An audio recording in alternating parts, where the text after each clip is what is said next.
Obviously, huge week for us, big opportunity to go to a really tough environment, really first test, true test for us going on the road. Played at this stadium multiple times and know how much of a factor their crowd can be.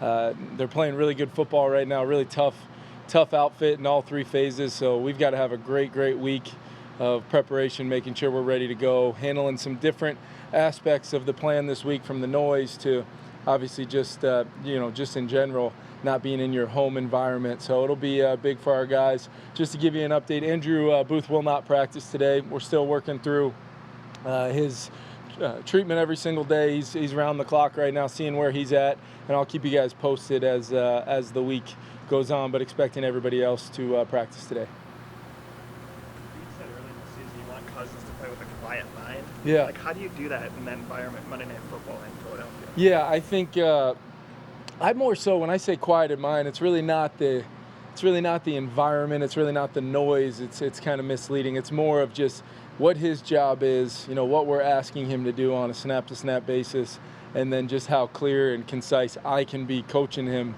Because as you guys have seen, when he he knows what to do and what we're asking of him, he can go out and really execute at a high level, which drives our whole offense for us. So coming off of his performance last week, just he's going to establish himself a standard of what to expect out of Kirk every single week, and his preparation's off to a great start. But it's all about just my role and my communication with him and our time together throughout the week, making sure that him and I are on the same page and he can be an extension of me out there. Kevin, you played obviously at Philly with Washington a number of times. Yep. And stuff. You got any good stories or anecdotes that kind of reflect how raucous that crowd is, especially maybe at night? Yeah, it's definitely an environment that they take a lot of pride in, that, and it's very difficult to go play. It's truly one of those places in the league where you can tell your team it's our group against 70,000 plus, and they're going to have it rocking. First Monday night game of the year, coming off of obviously a win, playoff team last year. It's a heck of a challenge on the field and with the environment there. So we'll try to simulate what we can here, but ultimately, our guys are going to just have to respond in that moment, and hopefully they're prepared and ready to go. What kind of a challenge when you have a defense that's as big as they are and as fast as they are that presents, especially in that environment? Yeah, great front, flying around, coming off the rock. They're great in the run game, and then they can impact the quarterback every single time you try to drop back and throw it, or play pass, or keeper, or anything else for that matter. So we're going to expect a lot out of our guys up front. But it takes all 11. We talk about the run game a lot of times taking all 11, but pass protection and efficiency in the pass game is the same thing. Detail, depth of routes, and where we want guys when we need them to be there within the rhythm and timing of the snap.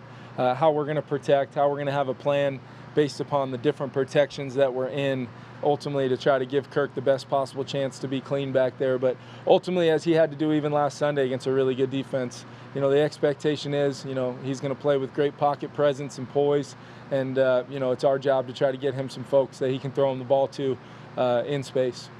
They put 38 points up last week. You put a lot of points up too. Do you try to avoid a shootout on the road more so by slowing the game down, or is that at all your game plan?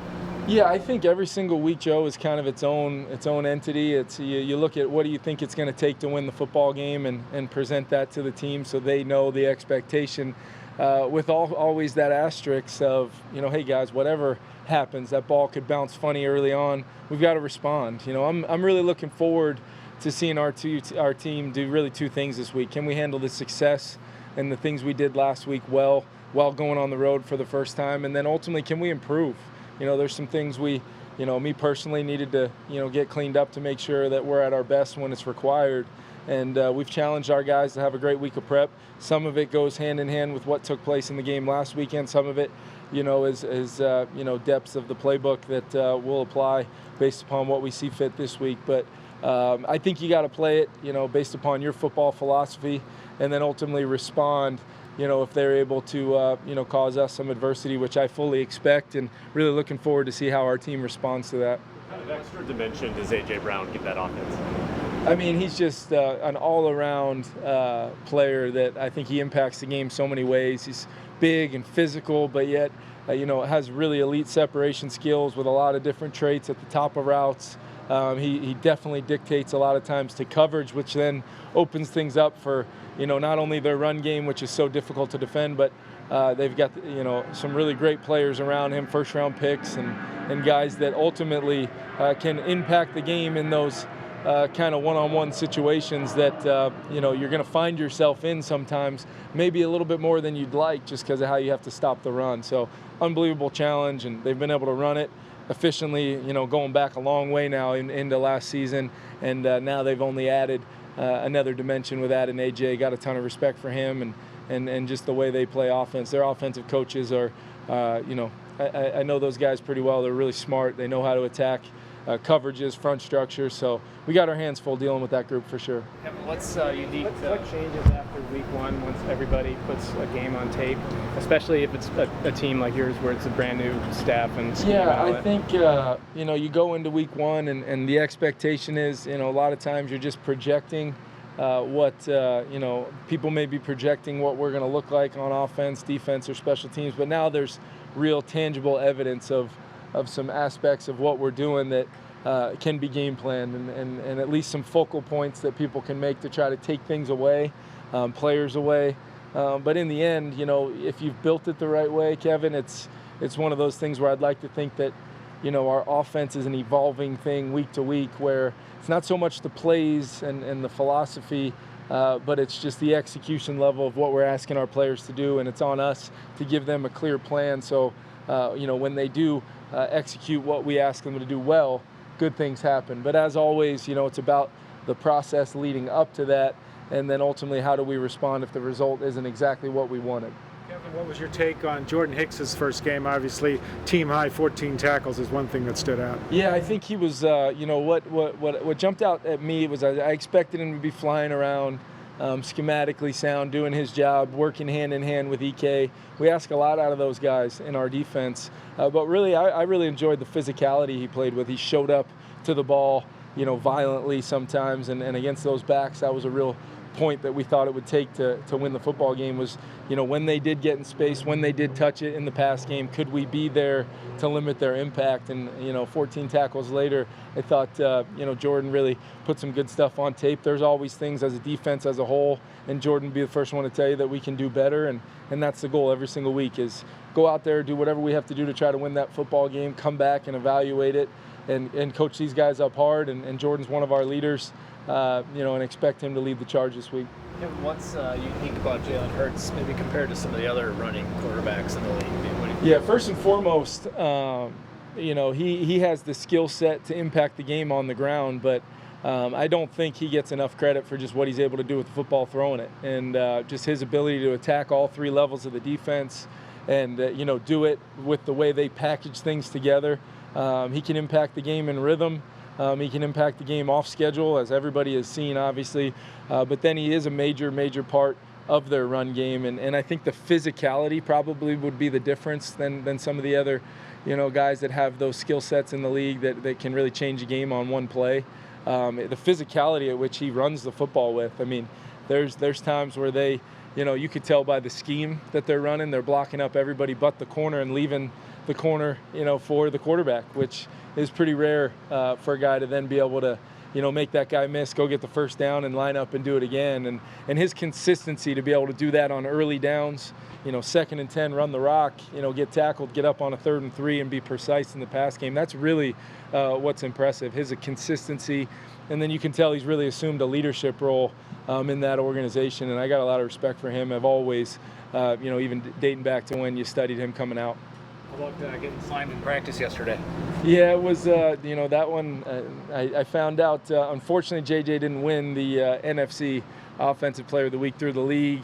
So kind of a blessing there for Nickelodeon to select him. I thought he had an unbelievable game, his first time out working with JJ, and just wanted to have fun with it. I mean, we had a great work day yesterday. Guys were locked in, you felt the urgency, and I was kind of waiting to see how the day would go. And then, once we were locked and loaded and felt really good about day one of prep, we brought out the slime and I couldn't get in the shower fast enough because that stuff is, it's really something. But I was looking back on it. Coach Phillips, in classic Wes Phillips form, he waited till after to tell me that the green slime hats that JJ and Keenan McCardell were wearing, those are really for the person that gets slimed to put on. But he waited till directly after with a nice little I told you so moment after the fact. So I may modify that whole it's always going to be me to maybe it'll be always Coach Phillips. In terms of communication with Kirk, you have that unique relationship where you're speaking in his helmet. Yep. What did you learn as a quarterback? Because that's a different way of receiving information. Yeah. It's almost like when you have an IFB in your ear for TV.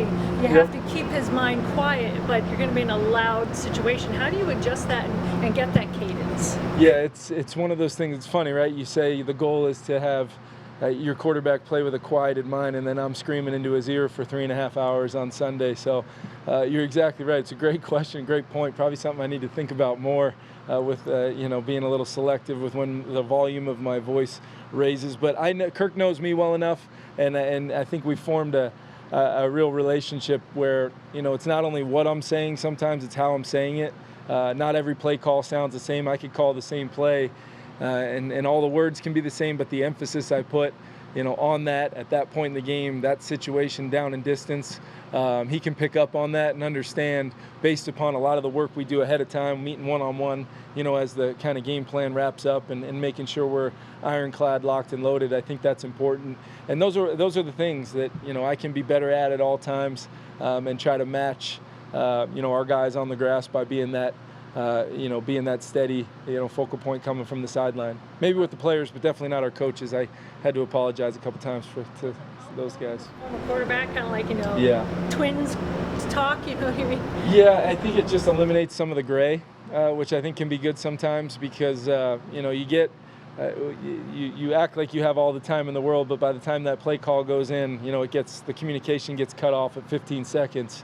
And there's nothing worse than hearing, hey Kirk, I got a really big important thing to tell you right now, and then the 15 seconds cuts off.